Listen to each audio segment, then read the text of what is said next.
अब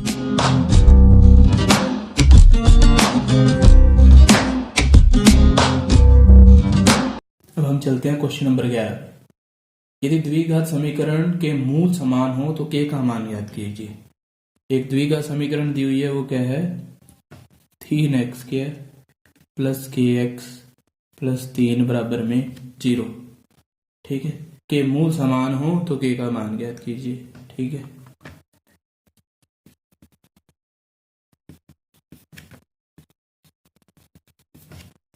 समान हो तो किसका, के का मान ज्ञात करना है। के का मान ज्ञात करने के लिए इसके लिए हमारे को एक थोड़ा सा छोटा सा कॉन्सेप्ट समझना पड़ेगा। तो के का मान देखो कैसे ज्ञात करते हैं हम। तो के का मान ज्ञात करने के लिए देखो क्या कंसेप्ट है, देखें। अब अगर हमारे पास इसी समीकरण को हम अगर कंपेयर करें ax² plus bx plus c बराबर में 0 से, तो यहाँ से हमारे पास a कितना आ गया 3, b कितना आ गया k और c कितना आ गया 3। ठीक है, अब हम बात करें अगर कोई एक समीकरण दी हुई है ax² bx प्लस c बराबर में 0। ठीक है, उसी समीकरण में इस b का स्क्वायर माइनस में 4ac, अगर ये इस तरह से हम कोई वैल्यू निकालें, ठीक है, तो अगर वो बराबर 0 आ जाए तो उस समीकरण के मूल क्या होंगे, बराबर होंगे। ठीक है, और अगर यही b² माइनस 4ac पॉजिटिव आ जाए या 0 से बड़ा आ जाए, ठीक है, तब हम कहेंगे कि उसके दो मूल होंगे और दोनों ही बराबर होंगे, दोनों भी अलग अलग होंगे, भिन्न होंगे एक दूसरे से। मतलब अगर 4 है, पहला 4 है तो दूसरा 5 होगा, 4 नहीं होगा। ठीक है, अगर b² माइनस 4ac की वैल्यू 0 से छोटी आ जाए या क्या कहें हम माइनस में आ जाए, तब हम कहेंगे कि उसके जो शून्यक है वो क्या है, आभासी है या फिर इमेजिनरी है। ठीक है,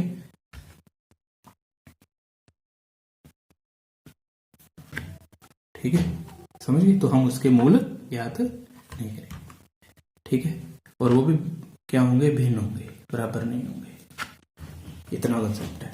अब इसने क्वेश्चन में कहा है कि अगर b² माइनस 4ac बराबर 0 आ जाए तो मूल क्या होंगे, बराबर। मूल बराबर होंगे तो मतलब यहाँ पे हम लिखेंगे b² माइनस 4ac।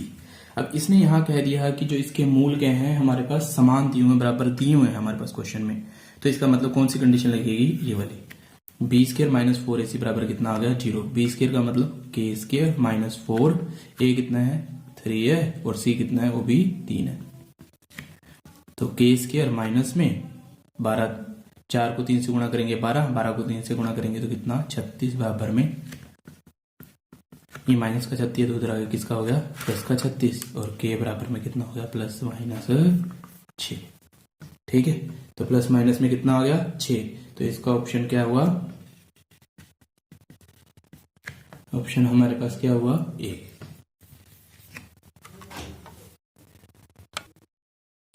अब चलते हैं क्वेश्चन नंबर 12 पर। 12 नंबर क्वेश्चन हमारे पास क्या कहता है, कहता है p के किन मानों के लिए जो दो समीकरण दी हुई है उनके युग्म अद्वितीय हल होंगे। अद्वितीय हल मतलब एक हल होगा। अभी हमने पिछले क्वेश्चन में पढ़ा था कि अगर हमारे पास a1x प्लस में b1y प्लस में c1 बराबर में 0 दिया हुआ है, ठीक है, और a2x plus b2y plus c2 बराबर में क्या दिया हुआ है, अगर इस तरह की कोई दो समीकरण दी हुई हैं तो उसमें अगर एक हल हो तो उसकी कंडीशन क्या थी, a1 बटे में a2 बराबर नहीं है b1 बटे में b2 के। ये कंडीशन हम पढ़ चुके हैं पिछले क्वेश्चन में। ठीक है, क्वेश्चन नंबर कौन सा था ये हमारे पास, देखना यहाँ पिछले वीडियो में आपके पास अगर क्वेश्चन पेपर उसमें देखना। ठीक है, तो सबसे पहले हम निकालेंगे जो अब हमारे पास, जो हमारा ये 12वां क्वेश्चन है, इसमें हमारे पास जो समीकरण दी हुई है ये पार्ट करना नहीं है, हमें करना है यहाँ से x प्लस वाई प्लस 1 बराबर में क्या दिया हुआ है 0, और दूसरी समीकरण दी हुई है 4x प्लस में p y प्लस में 8 बराबर में 0। तो यहाँ से हमारे पास a1 कितना आया 1, b1 कितना आया 1 और c1 कितना आया 1। ऐसे a2 कितना आया 4, b2 कितना आया p एंड c2 कितना आया 8। ठीक है, तो हमारे पास a1 अपॉन में a2 कितना आया 1 बटे में 4। ठीक है, ऐसे b1 बटे में b2 निकालेंगे, वो कितना आया, b1 कितना है 1 और b2 कितना है p। ठीक है, तो उसके बाद अब हमारे पास कंडीशन क्या है, a1 बटे में a2 बराबर नहीं है b1 बटे में b2 के। ठीक है। तो a1 बटे में a2 कितना निकाला, 1/4, जो बराबर नहीं है 1/p के। p की 1 से गुना करेंगे तो p, 4 की 1 से गुना करेंगे तो 4।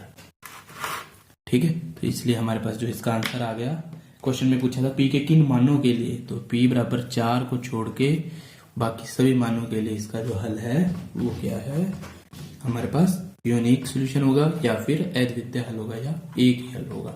ठीक है, इसके साथ चलते हैं अगले क्वेश्चन पे। इसके साथ चलते हैं हम क्वेश्चन नंबर 13 पर। 13 क्वेश्चन में क्या कह रखा है, कहता है कि एक हमारे पास एपी दी हुई है, एपी में 4, 1, -2 और -5 वैल्यू दी हुई है, इसका सारवंतर ज्ञात कीजिए। क्या ज्ञात करना है हमें, सारवंतर ज्ञात करना है। सारवंतर कैसे ज्ञात करते हैं देखो, अब एक एपी लिख लेता हूं मैं यहाँ पे। क्वेश्चन नंबर है हमारे पास 13, एपी दी हुई है 4, 1, -2, -5। सारवंतर ज्ञात करना है।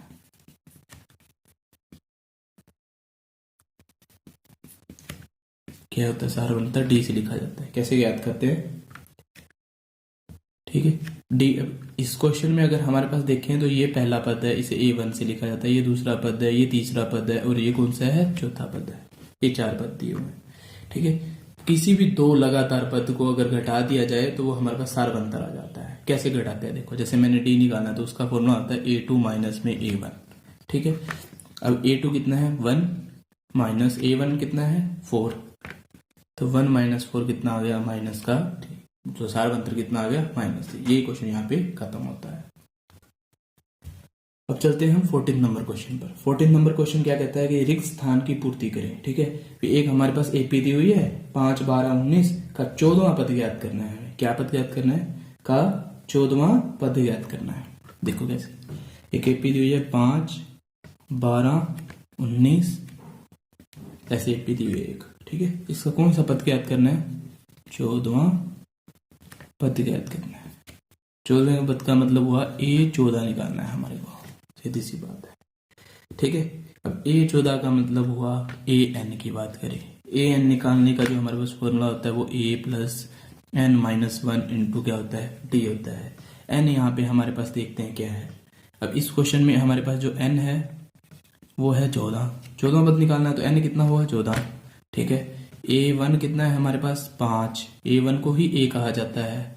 उसके बाद D निकालते हैं हम, D कैसे निकालते हैं, A2 माइनस में A1। A2 कितना है हमारे पास 12, A1 कितना है 5, ये A2 होता है ये A1 होता है। 12 में से 5 गया तो 12 में से 5 गया तो कितना हो गया 7, तो D कितना हो गया 7। तो ये हमें क्या है, N की जगह लिखा हमने 14, वैल्यू पुट करनी रहेगी बस। अब A कितना है हमारे पास 5, N कितना है 14, D कितना है हमने अभी निकाला 7, तो 5 + 14 में से 1 गया तो 13 इंटू में 7। 13 को 7 से गुणा करेंगे कितना आएगा, यहाँ गुणा कर लेते हैं हम। 13 को 7 से गुणा करेंगे तो 7 को 3 से गुणा किया 21, तो यहाँ हो गया 7 और 2 9, 91 और 5 कितना हो गया 96। तो हमारे पास 14वां पद क्या आ गया 96। ये हमारा आंसर है। इसी के साथ चलते हैं हम क्वेश्चन नंबर 15 पर। पहले 50 प्रकृति संख्याओं का योग क्या होगा। ठीक है, पहले 50 प्रकृति संख्याओं का, अगर हमारे पास ऐसे पहले 50 प्रकृति संख्याओं का योग ज्ञात करना हो, ऐसे 100 संख्याओं का योग ज्ञात करना हो, 10 का, 20 का, 30 का, इस तरह के अगर क्वेश्चन ज्ञात करने आ जाएं तो हमारे पास जो इसका फॉर्मूला है वो ये है हमारे पास, Sn बराबर में n इंटू n + 1 में 2। अगर लगातार कोई पहली 10 संख्याओं का योग, 20 संख्याओं का, 30 का, 40 का, वहां n की जगह वैल्यू पुट कर दो। अब इस क्वेश्चन में क्या है कि पहले 50 प्रकृति संख्याओं का योग ज्ञात कीजिए। अगर पहले n प्रकृति संख्याओं का योग ज्ञात करना हो तो उसका फॉर्मूला है Sn बराबर में n इंटू n + 1 बटे में 2। ठीक है, अब यहां पर हमें कितने n हमारे पास कितना दिया हुआ है 50 दिया हुआ है, तो S 50 निकालना है हमें। n की जगह लिखा 50, 50 + 1 बटे में 2, 50 + 1 51 बटे में 2, 2 से काटेंगे तो कितना आया 25। तो क्या आंसर आ गया, 25 को किससे गुणा करना है हमें 51 से। 51 को 25 से गुणा करेंगे तो कितना आएगा, 5 की 1 से गुणा करी तो 5, 5 की 5 से गुणा करेंगे तो 25, 2 के 1 से गुना करेंगे तो 2, 5 की 2 से गुना करेंगे तो 10, 5 और 2 7, 2 आंसर कितना आ गया 1275, ये आंसर। तो अब हम चलते हैं क्वेश्चन नंबर 16 पर। क्वेश्चन नंबर 16 में हमारे पास क्या रखा है कि ये एक एपी दी हुई है। एपी में जो फर्स्ट टर्म है वो 2, -1, -4, उसके अगले 3 पद ज्ञात करने हैं। क्या ज्ञात करना है? उसके अगले 3 पद ज्ञात करने हैं। देखो कैसे करेंगे।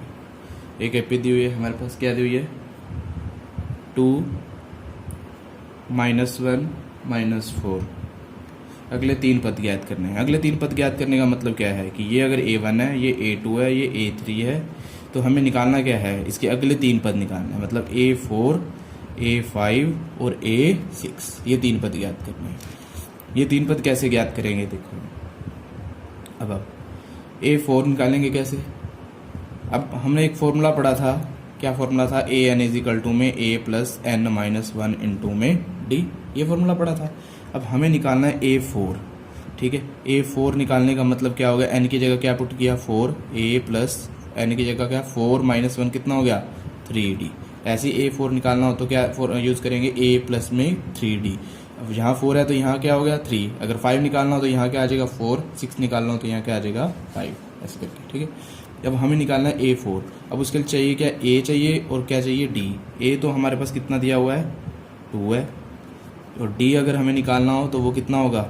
A2 माइनस में A1। A2 कितना है हमारा? -1, और A1 कितना है? 2। -1 और -2 कितना हो गया? -3। तो A4 निकाल लेंगे। अब कैसे? A4 में A की वैल्यू कितनी है? 2, D की वैल्यू कितनी है हमारे पास? -3। 2 प्लस में 3 की 3 से मल्टीप्लाई करेंगे -9, और प्लस माइनस माइनस 2 - 9 कितना हो गया? -7। ये A4 निकल गया। अब हमें क्या निकालना है? A5। A5 कैसे निकालेंगे? A + में 4D लिख के। A कितना है? 2, 4, D कितना है हमारे पास? -3। 2, 4 की 3 -3 से मल्टीप्लाई करेंगे तो कितना आएगा? -12। कितना आ गया? -10। A6 निकालेंगे तो कितना हो जाएगा? A + में 5D, और A की वैल्यू कितनी है हमारे पास? A की वैल्यू 2 प्लस में 5, D की वैल्यू कितनी है? -3। तो ये हो गया 2 - 15, जो कितना आ जाएगा हमारे पास? -13। ये 3 वैल्यू निकालनी थी। तो यहाँ ऐसे लिख दो A4, ऐसे बॉक्स बना दो एक, A5 के लिए एक अलग बॉक्स बना दो, A6 के लिए एक अलग बॉक्स बना दो, ताकि आंसर जो है वो एग्जामिनर देख सके कि आपने क्या क्या आंसर निकाले हैं, ठीक है। उसके साथ चलते हैं हम अपने नेक्स्ट क्वेश्चन पर। तो हम चलते हैं क्वेश्चन नंबर 17 पर।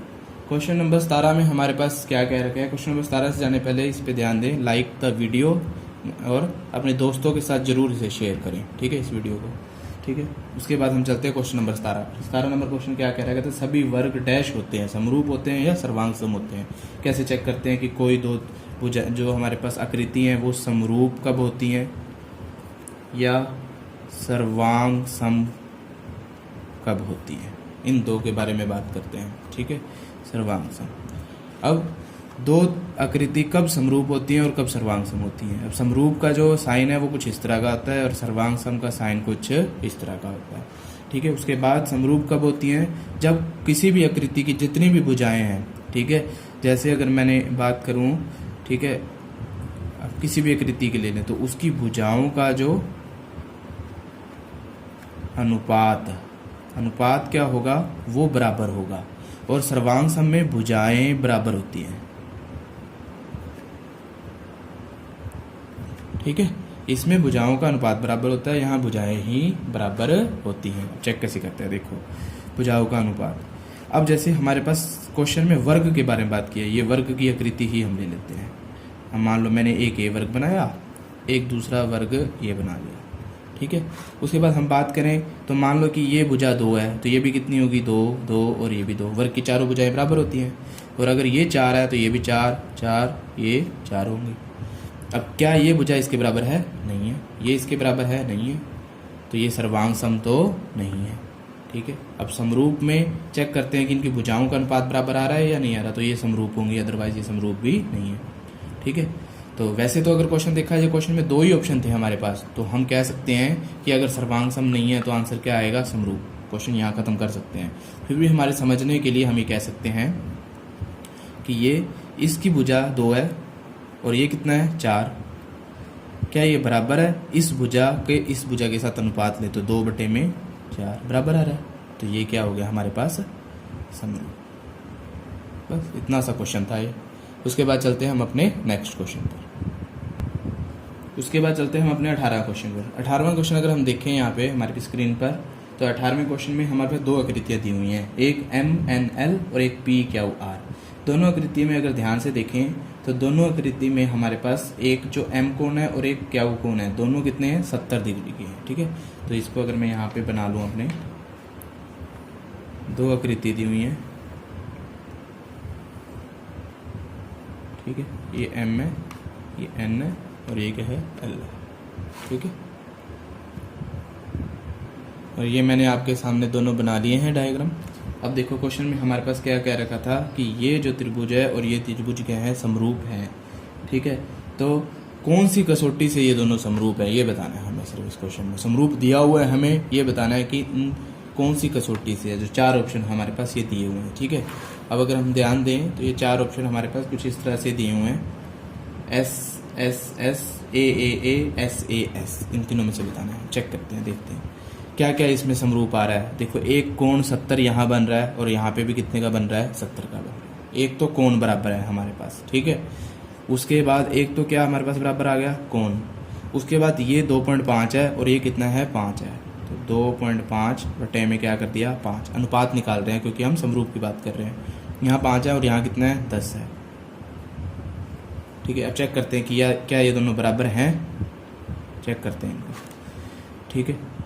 अब देखो इसमें पॉइंट हटाया तो नीचे मैंने क्या लगाई, 0, ठीक है। 25 से इसको काटा तो कितना आया, 2।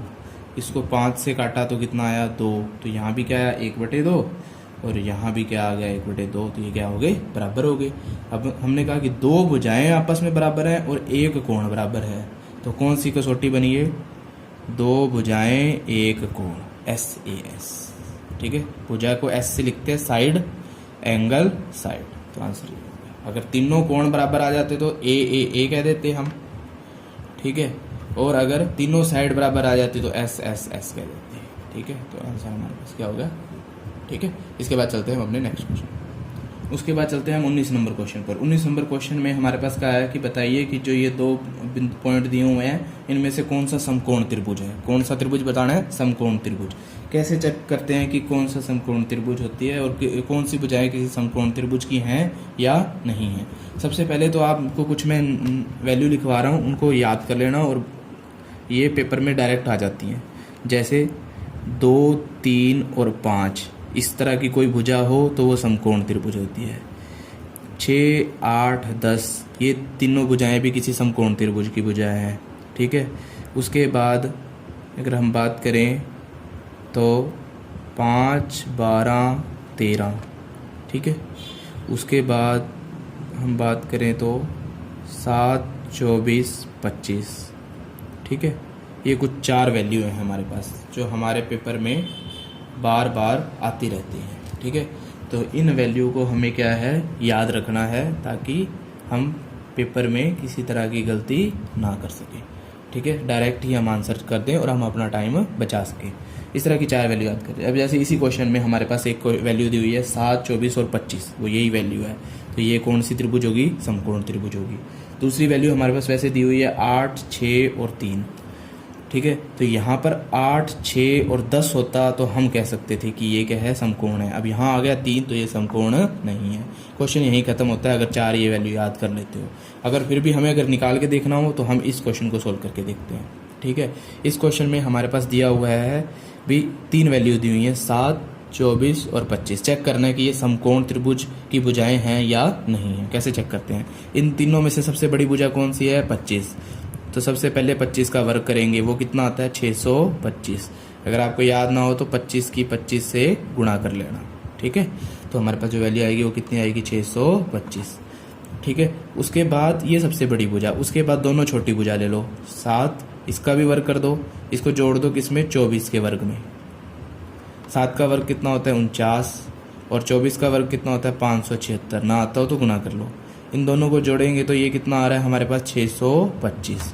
तो 625 किसके बराबर आ गया, 625 के बराबर आ गया। ठीक है।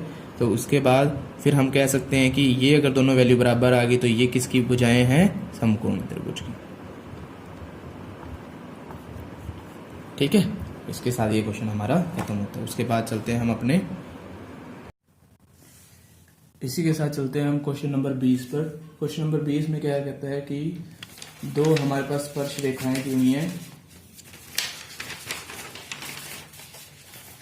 तथा यदि एक बिंदु P से O केंद्र वाले किसी वृत्त पर PA PB स्पर्श रेखा परस्पर 100 के कोण पर मिलती हैं तो POA बराबर होगा। देखिए डायग्राम से पहले क्वेश्चन समझते हैं हम क्या है। कहता है कोई एक बिंदु हमारे पास क्या है, अगर हम डायग्राम को थोड़ा समझें तो हमारे पास क्या है, एक बिंदु कौन सा है, P बिंदु है। इस P बिंदु से कोई O केंद्र वाला वृत्त है। इस O केंद्र वाले वृत्त से दो स्पर्श रेखाएं, एक PA और एक PB, दो स्पर्श रेखाएं खींची गई हैं। ठीक है। हम जानते हैं कि केंद्र से स्पर्श रेखा पर जो खींचा गया रेखा होती है वो एक लंब का काम करती है। ठीक है। ये भी 90 डिग्री है और ये भी 90 डिग्री, हम पहले से जानते हैं। क्वेश्चन में कहा गया है, कहता है कि PAB जो स्पर्श रेखा है ना, वो 100 के कोण पर मिलती है। ये दोनों स्पर्श रेखा, एक स्पर्श रेखा ये ली, एक ये ली, ये कितने कोण पर मिलती हैं, 100 डिग्री के कोण पर। तो बताओ POA, ये O था,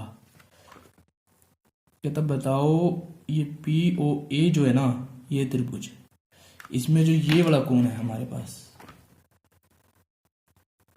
ये वाला कोण बताना है कि कितने डिग्री का होगा। ठीक है। ये क्वेश्चन है हमारे पास। अब सबसे पहले इस क्वेश्चन में हम एक बात जानते हैं कि जो त्रिभुज हमारे पास दी हुई है ना, कौन सी, त्रिभुज PAO और जो त्रिभुज दी हुई है POB, जो ये दो त्रिभुज है ना, इन दो त्रिभुज को सबसे पहले हम सर्वांग सम प्रूव करेंगे। कैसे प्रूव करते हैं, देखो सर्वांग सम का हमने जो साइन था वो कुछ इस तरह का था। ठीक है। ये सर्वांग सम का साइन था हमारे पास।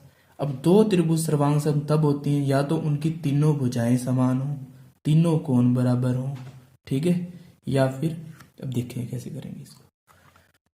अब इसमें अगर हम ध्यान दें तो PO दोनों में क्या है, बराबर है। इस ऊपर वाली त्रिभुज और नीचे वाले त्रिभुज की बात कर रहे हैं हम। ऊपर वाले त्रिभुज में भी ये भुजा आती है, नीचे वाले भी में ये भुजा आती है। तो PO बराबर है POB। ब्रैकेट में लिखेंगे उभयनिष्ठ।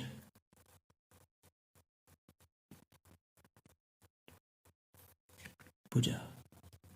ठीक है। मतलब दोनों समान है एक तरह से। फिर उसके बाद हम कहते हैं कि जो PA है और PB है ये भी बराबर है, क्योंकि किसी वृत्त से जो स्पर्श रेखाएं खींची जाती है उनकी लंबाई हमेशा बराबर होती है। स्पर्श रेखा की जो लंबाई है उनकी लंबाई क्या होती है, बराबर होती है।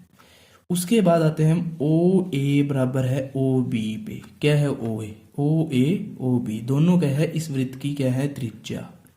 त्रिज्या तो समान होती है किसी वृत्त की, कहीं पर भी खींच लो। ठीक है। तो ये तीनों अगर भुजाएं बराबर हो गई तो उससे हम कहेंगे कि त्रिभुज PAO सर्वांग सम है त्रिभुज POB। ये प्रूव करने का हमारा जो मकसद है वो ये है कि इससे ये हमारे पास प्रूव हो गया कि दो त्रिभुज जो हमारे पास दी हुई हैं वो दोनों सर्वांग सम होगी। इनकी भुजाएं बराबर दी हुई थी तो सर्वांग सम प्रूव हो गया। इससे हम ये कह सकते हैं कि कोण, जो ये वाला कोण है वो इसके बराबर है, ये वाला कोण इसके बराबर है और ये कोण इसके बराबर है। यानी कि तीनों कोण आपस में क्या है, बराबर है। ठीक है। इसलिए जो ये वाला, अब हम क्या करना चाह रहे हैं इस क्वेश्चन में, जो ये वाली त्रिभुज है इस त्रिभुज में ये कोण 50 का हो जाएगा। ठीक है, क्योंकि ये टोटल 100 का है तो ये कितने का हो गया 50 का, ये 90 का है तो उससे हम ये वाला कोण ज्ञात कर लेंगे। ठीक है, अब हमने कहा कि कोण ए पी ओ बराबर है कोण बी पी ओ के, मतलब ए पी ओ मतलब इतना कोण और बी पी ओ का मतलब इतना कोण, ये कोण इस कोण के क्या हो गया बराबर हो गया हमारे पास। तो ये कोण टोटल कितना था 100 था। ठीक है, तो हमने कहा कोण ए पी ओ ये 100 है तो ये वाला कितना हो जाएंगे, अगर दोनों बराबर हैं तो दोनों कितने के हो जाएंगे 50 डिग्री के हो जाएंगे, यहीं लिख दो सीधा ही। ठीक है, उसके बाद अब ये 50 का हो गया, ये भी कितने का हो गया 50 का हो गया, हमें ये चाहिए था। अब हम कहेंगे त्रिभुज पी ए ओ में, त्रिभुज पी ए ओ में हम क्या कहेंगे कि कोण जो है ए पी ओ प्लस में कोण पी ए ओ प्लस में कोण कौन सा है ए ओ पी कितने डिग्री के हैं 180 डिग्री के होते हैं। कितने डिग्री के होते हैं 180 डिग्री के। अब ए पी ओ कौन सा है ए पी ओ, ये हमने निकाला कितने का है 50 डिग्री का। पी ए ओ कितने का है पी ए ओ ये कितने का 90 का। ये तो हमें निकालना ही है क्वेश्चन में, ये तो निकालने के लिए कहा हुआ है। 90 और 50 कितने हो गए 140, उधर चले जाएंगे ये उधर जाके प्लस के हैं तो उधर जाके किसके हो जाएंगे एक माइनस के। 180 में से 140 गए तो कितना आ गया 40 डिग्री। ठीक है, तो इससे हमारे पास क्या हो गया कि जो ये कोण कितने डिग्री का आ गया 40 डिग्री का आ गया। हमें यही फाइंड आउट करना था, तो इसका आंसर क्या हो गया हमारे पास आंसर। इसी के साथ ये हमारे 20 क्वेश्चन कंप्लीट हो चुके हैं। ठीक है, तो अब हम नेक्स्ट वीडियो में 20 क्वेश्चन करेंगे इसके। ठीक है, थैंक्स।